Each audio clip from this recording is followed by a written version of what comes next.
అమ్మ కామాఖ్యకి వెళ్తే మనకి చుట్టూ చాలా విశేషమైన ప్రదేశాలు ఉంటాయంటారు కదా! అలాగే ఆ విశేషమైన ప్రదేశాలు ఏంటి కామాఖ్య చుట్టూ? అంటే కామాఖ్య పర్వతం మీద కాకుండా చుట్టూ. కామాఖ్య పర్వతం పైన అయితే ఈ దశమహావిద్యలు మీకు తెలుసు. అదే అంటే గౌహటి అని మీరు వినే ఉంటారు. గౌహటి అన్నది కింద ఇప్పుడు తిరుమల, తిరుపతి ఎలా అయితే ఉందో, అంటే తిరుపతి అంటే కిందున్న ప్రదేశాన్ని కొండపైన 7 కొండలు ఎక్కితే దాన్ని తిరుమల అని పిలుస్తున్నాం. అదేవిధంగా ఈ కింద ఉన్న ప్రాంతాన్ని అంతటినీ గౌహటి అని పిలుస్తున్నారు. ఆ నీలాచల్ పర్వతం ఎప్పుడైతే పైకి ఎక్కుతున్నామో ఆ ఎక్కిన పర్వతం ఉన్న ప్రదేశాన్ని మనం కామాఖ్య. ఈ కామాఖ్యలో అంటే 10 దశమహావిద్యలు ఆ చుట్టూ ఉంటాయి. అది కాకుండా అక్కడ విశేషమైనది అనంటే సిద్ధేశ్వర్ భైరవుడు టెంపుల్. అది కాకుండా కోటిలింగేశ్వర్. ఆ కోటిలింగేశ్వర్ అన్నది చెప్పాలి అంటే శివాలయం చాలా గొప్ప. అంటే అక్కడ చాలా మంచి శక్తివంతమైన, అంటే అక్కడ పూజ చేస్తే అందరూ చాలా ఆనందమైన శక్తిని పొందుతారు.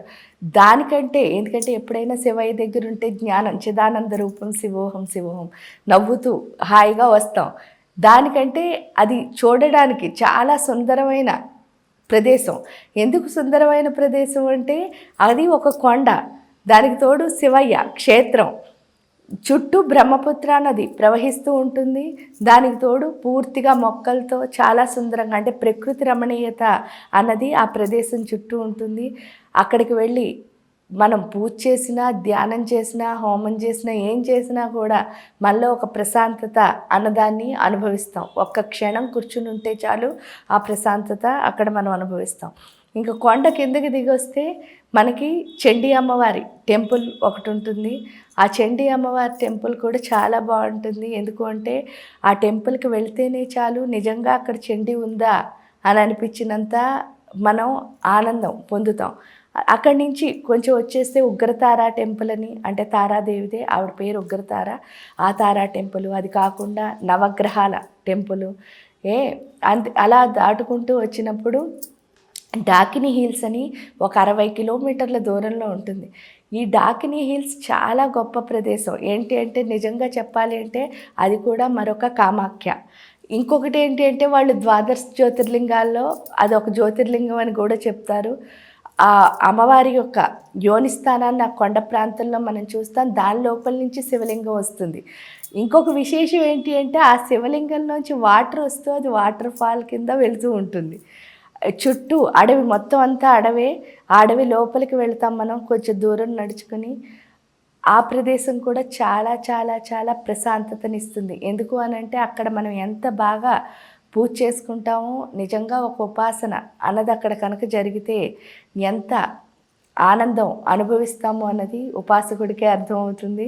అక్కడికి వెళ్ళి కనుక ఏ పూజ చేసినా సరే ఎంత అందంగా ఉంది అన్నది వాళ్ళు అనుభవించాలి తప్ప మన నోటితో మనం చెప్పే ప్రదేశం కాదది. ఎవరైనా సరే కామాఖ్యకి వెళితే తప్పకుండా వెళ్ళండి అని సజెస్ట్ చేయగలిగిన ప్లేస్ అంటే డాకినీ హిల్స్. చాలా బాగుంటుంది. డాకినీ హిల్స్ ఒకటి, కోటిలింగేశ్వర్ ఒకటి, ఉగ్రతార, నవగ్రహ temples, Chandi temple, Chandi temple, అలా ఇవన్నీ దశమహావిద్యలు పైనే ఉంటాయి కదా. పైనే ఉంటాయి. ఆ పైన ఇంకో టెంపుల్ ఏంటి అంటే వనదుర్గ టెంపుల్ కూడా ఉంటుంది. అది కూడా చాలా బాగుంటుంది. అది మంచి ప్రదేశం. అంటే ఉపాసన చేసుకోవడానికి చాలా గొప్ప ఉన్నత స్థితికి వెళ్ళడానికి మనకి అవకాశం ఇచ్చే టెంపుల్స్ ఇవన్నీ. అంటే గౌహతి నుంచి దగ్గరే. డాకినీ హిల్స్ ఒక్కటే దూరం, అది 60 కిలోమీటర్లు. మిగతావన్నీ అక్కడక్కడే ఉంటాయి. దానికి తోడు కామాఖ్య అమ్మవారి యొక్క భర్త గారు ఆయన ఉమానంద భైరవ్. ఆయన ఏంటి అంటే బ్రహ్మపుత్ర నదికి అవతల ఒడ్డున కొండపైన ఉంటారు. వీరు ఇటువైపు ఉంటారు, వారు అటువైపు ఉంటారు. అదంతా ఏంటి అంటే మనం ఒక ఫెర్రీ మీద వెళ్తాము. అది కూడా అంటే ఈ ఫెర్రీ అంతా ఒక ఆనందం, తండ్రిని చూడడం ఇంకొక ఆనందం.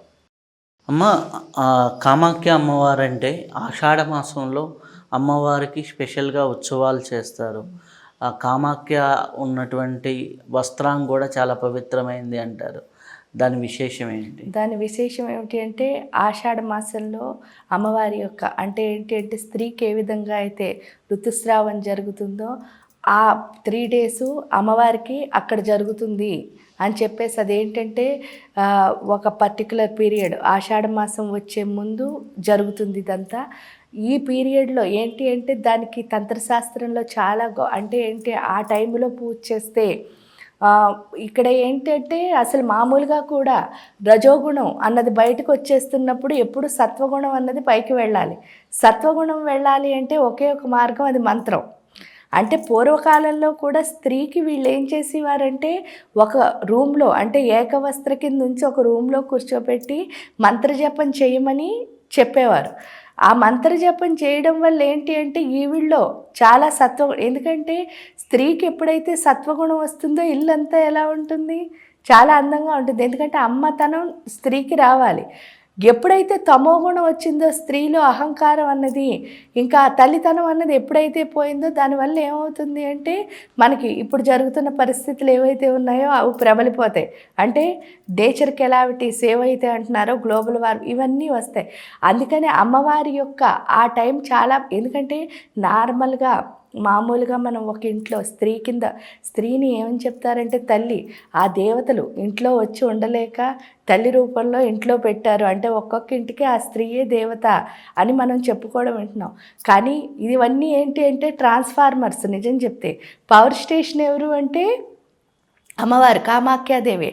ఆ పవర్ స్టేషన్ నుంచి ఈ ఋతుస్రావం అయినప్పుడు కనుక అక్కడ జపం చేస్తే ఇంకెంత మనం సత్వగుణాన్ని సంపాదించుకోవచ్చు అన్నది మీ యొక్క తెలివికే వదిలేయాల్సి వస్తుంది. ఎందుకు అంటే మామూలు స్త్రీ అది చేస్తేనేట ఏంటి అంటే ఆ 3 రోజులు చేసిన తపస్సు మొత్తం ఈ 28 రోజులు చేసిన తపస్సు కంటే చాలా ఎక్కువ శక్తిని ప్రసాదిస్తుంది. అలాంటప్పుడు అమ్మవారి దగ్గర కూర్చుని కనుక చేస్తే ఇంకెంత గొప్పగా ఉంటుంది అని చెప్పడానికి ఇంక నోట్ ఏముంది. అది ఎన్ని అంటే n⁴n అనమాట. నెంబర్ మనమే చెప్పుకోవాలి. మన శ్రద్ధ, మనం ఎంత శ్రద్ధ పెడతామో, మనం ఎంత భక్తిగా ఉంటామో, మనం ఎంత శరణాగతితో చేస్తాం. ఇది ఎందుకు చెప్పాల్సి వస్తుంది అంటే మానవుడి యొక్క థాట్స్ ఇది వస్తుందా, అసలు ఉందా ఏంటంటే ఇప్పుడు ఎక్కువ విశ్లేషణ. కానీ ఏంటంటే శ్రీ విద్యా ఉపాసనలో చెప్పేది ఒకటే, విశ్లేషణ రహిత జీవితం ఇది శ్రీ విద్యా సాధనం. అంటే ఎక్కువ చేయకూడదే విశ్లేషణ, కానీ ఈ కాలంలో చేస్తున్నది ఎక్కువ విశ్లేషణ. ఎంత విశ్లేషణ మొదలవుతుందో అంత జ్ఞానము అన్నదాన్ని కోల్పోతున్నాం మనకు తెలియకుండానే. అంటే ఎక్కువ విశ్లేషించాను అంటే ఎక్కువ దాని గురించి బాగా ఎలాబొరేట్ చేసి ప్లాన్ చేశానని అనుకుంటున్నాం. ఈ ప్లానింగ్ వల్ల అవుతున్నది ఏంటి అంటే మన జ్ఞానాన్ని మనమే కోల్పోతున్నాం. అంటే విచక్షణ జ్ఞానం లేకుండా ఉంటున్నాం. ఆ విశ్లేషణ వదిలేసి కనుక ఉపాసన చేస్తే తప్పకుండా అమ్మవారు మనకి ఇవ్వాల్సిన దానికంటే ఎక్కువ ఇస్తుంది. ఎందుకు ఇస్తుందండి అని అడుగుతారు. అసలు మనం ఏం అడగక్కర్లేదు. ఎందుకంటే తల్లి తండ్రి ఎప్పుడూ కూడా మనకంటే మన గురించి బెస్ట్గా ఆలోచిస్తారు. ఇంకెందుకంటే చెప్పడానికి ఏం లేదు. ఈ తల్లిదండ్రిని చూసినప్పుడు అంటే ఈ జన్మకి తల్లిదండ్రి, కానీ వాళ్ళు అలా కాదు. ఏంటి అంటే మనం ఎప్పుడు ఈ సృష్టి మొదలైందో అప్పటి నుంచి మళ్ళీ ఈ సృష్టి ఎన్నిసార్లు రిపీట్ అయినా వీళ్ళిద్దరే తల్లిదండ్రి. జగదప్పితరం వందే పార్వతీ పరమేశ్వరం. అలాంటి తల్లిదండ్రికి మన మీద అవ్యాజమైన కరుణ ఉంటుంది. ఆ అవ్యాజ కరుణతో వాళ్ళు మనం ఏమి అడగక్కర్లేదు. మనకి అడగకుండానే మనకు అన్నీ బెస్ట్ ఇచ్చేశారు ఆల్రెడీ. కానీ ఇచ్చారు అని తెలుసుకునే స్థితిని మనం ఎందుకు కోల్పోయాము అంటే ఎక్కువ విశ్లేషణ చేయడం వల్లే. ఆ విశ్లేషణ వదిలేస్తే చాలు, అమ్మ నాన్న మనకి ఎంత బెస్ట్ ఇచ్చారో మనకు అర్థమవుతుంది. ఆ బెస్ట్ని పొందాలన్నా కూడా ఈ విశ్లేషణ వదిలేయాలి. అందుకని అక్కడ చేస్తే ఏమొస్తుంది అంటే అంత మాతృత్వం, ఎంత మాతృత్వం వచ్చిందో అంత అన్ని విషయాల్లోనూ సక్సెస్. ఎందుకంటే మీరు చేసి దేన్నైనా మీరు ప్రేమించాలి. ఇష్టం లేకుండా ఆ పని చేస్తే ఆ పనిలో మీకు ఎక్కడ విజయం వస్తుంది? విజయం లేకపోతే ఎక్కడ హ్యాపీగా ఉంటారు? ఎందుకంటే ఏ పని చేసినా మనం ఎందుకు చేస్తున్నాం?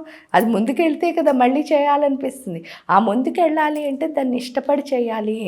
ఇష్టపడి చేయడంతో పాటు ఇంకోటి కూడా ఉండాలి. అదేంటంటే డిసిప్లిన్. ఆ డిసిప్లిన్ ఎవరిస్తారు అంటే తండ్రి ఇస్తాడు. ప్రేమ ఎవరిస్తారు అంటే తల్లి ఇస్తుంది. తల్లి తండ్రిని ఎప్పుడైతే మన గుండెల్లో పెట్టుకుంటామో అప్పుడు మాత్రమే ఏదైనా చేయగలము. అందుకే ఆధ్యాత్మికత అంటే కూడా మనం చేస్తున్న ప్రతి దాన్ని కూడా ఎలా చూడాలి అంటే లోపల మన తల్లిదండ్రి కింద చూసుకోవాలి, బయటకు వచ్చేసరికి దాన్ని మన బిడ్డలా మార్చుకోవాలి. అలా ఎవరైతే మార్చుకుంటారో వాళ్ళ లైఫ్లోనే అన్నీ సక్సెస్లు వస్తాయి. ఇదే మనం అక్కడ నేర్చుకుంటాం. చాలా సంతోషం అమ్మ. కామాఖ్య గురించి, కామాఖ్య విశేషాల గురించి చాలా అద్భుతంగా పంచుకున్నందుకు చాలా చాలా కృతజ్ఞతలు.